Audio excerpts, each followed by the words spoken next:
আপনারা সকলেই নির্বাচনের গুরুত্ব দেবেন, বেশি দেরি নাই।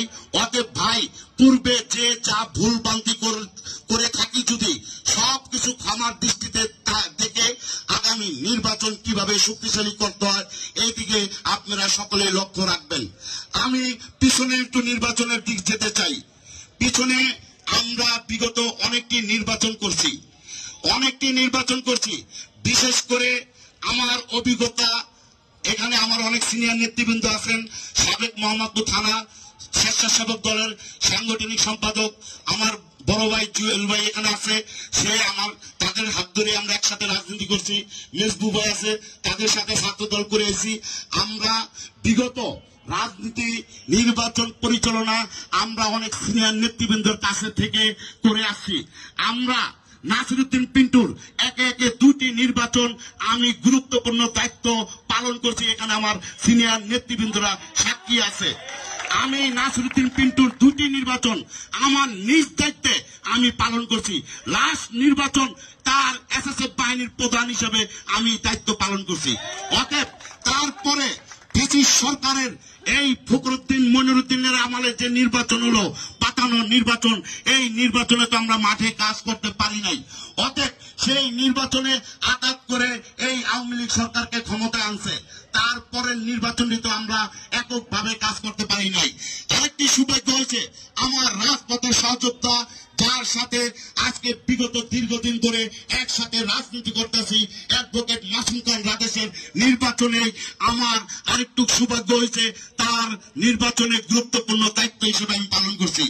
বাইরে আপনাদের না বললে আপনারা অনেক কিছু জানবেন না। তার নির্বাচন করতে যে আমার জন্ম দেওয়া সন্তানকে আমি একে দুইবার মার খাইছি।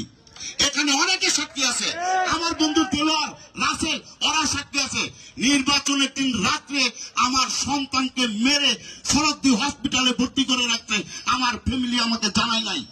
কারণ জানায় নাই আমি একটি গ্যাঞ্জাম করতে, আমার সন্তানকে যদি আহত করছে, আমি শুনলে গ্যাঞ্জাম করতে আসবো, গ্যাঞ্জাম করতে আসলে আমাকে অ্যারেস্ট করবে।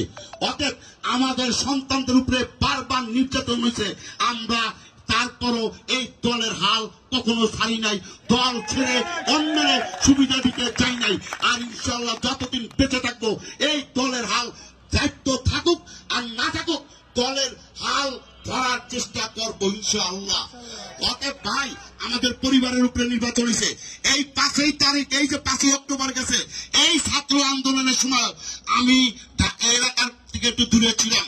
আমার সন্তানকে রাত 12টা বাজে এসে এই পেটুয়া বাহিনী আমার সন্তানকে গ্রেপ্তার করে নিয়ে যাওয়া দিছে।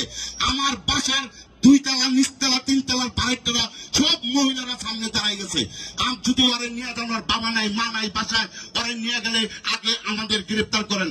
আমার বাসার বারেকটাদের সাহসের কারণে আমার সন্তানকে সেদিন নিয়ে যেতে পারে নাই।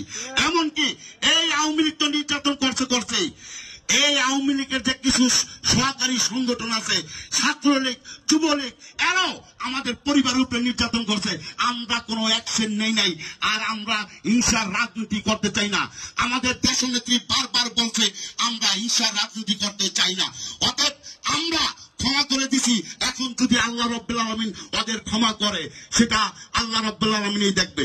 তবে যারা নির্যাতিত হয়েছেন, যারা জুলুম হয়েছেন, যাদের ফ্যামিলির উপরে অত্যাচার হয়েছে, আমি এই ওয়ার্ডের অনেকের ছোট ভাই, অনেকের বন্ধু, অনেকের বড় ভাই, অনেকের ভাইস্তা,